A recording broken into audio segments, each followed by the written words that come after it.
Pensé que me iba a traer un pañuelo y me ofreció esto pues para dejar caer ahí una de esas lágrimas.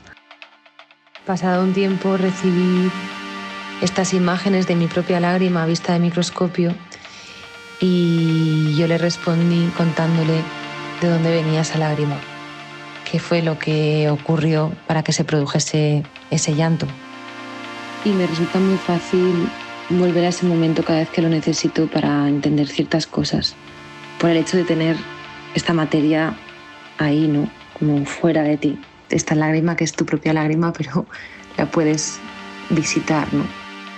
Como que siento que es como un buen cimiento, la verdad, esa lágrima sobre que construir quizá mi duelo.